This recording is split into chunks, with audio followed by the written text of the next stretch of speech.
Hi, my name's Stephanie, and I chose to make a video to talk about our discussion this week.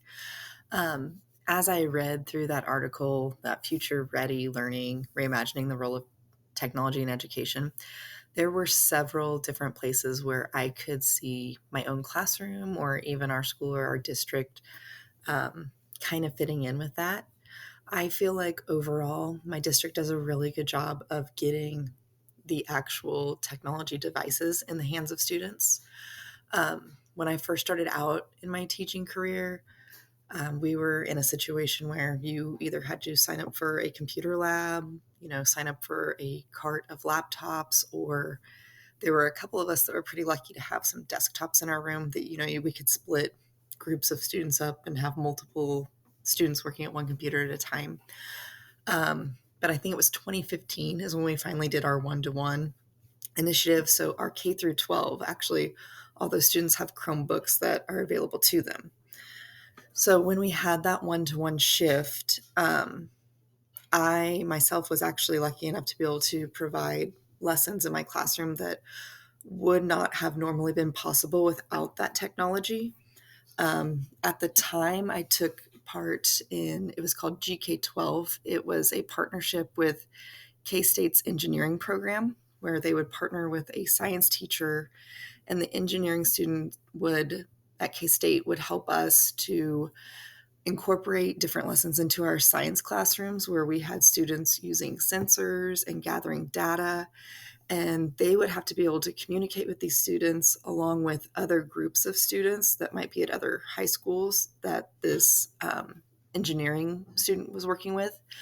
So my students were able to collect data, share data, collaborate with other students in real time.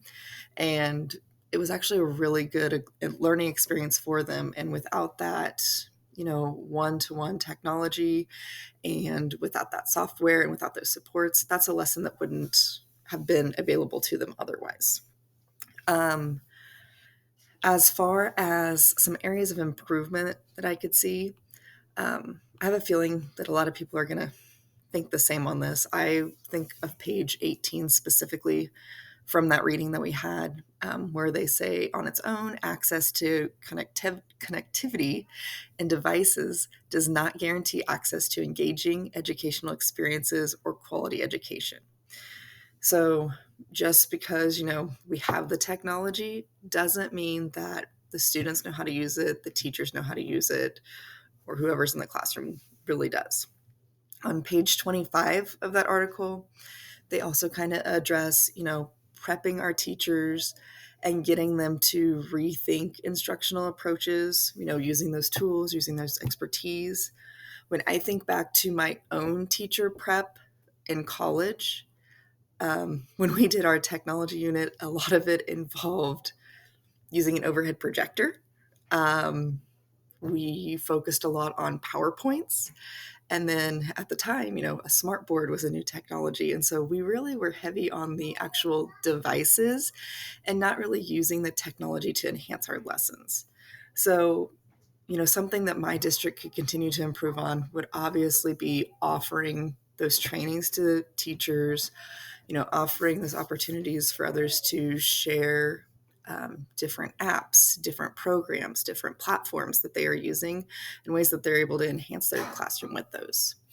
As far as our stakeholders go, so our parents, our students, our teachers, and staff across the board, like I said before, I really think that they would all agree we have devices available to us. So we have our laptops, we have iPads that can be checked out.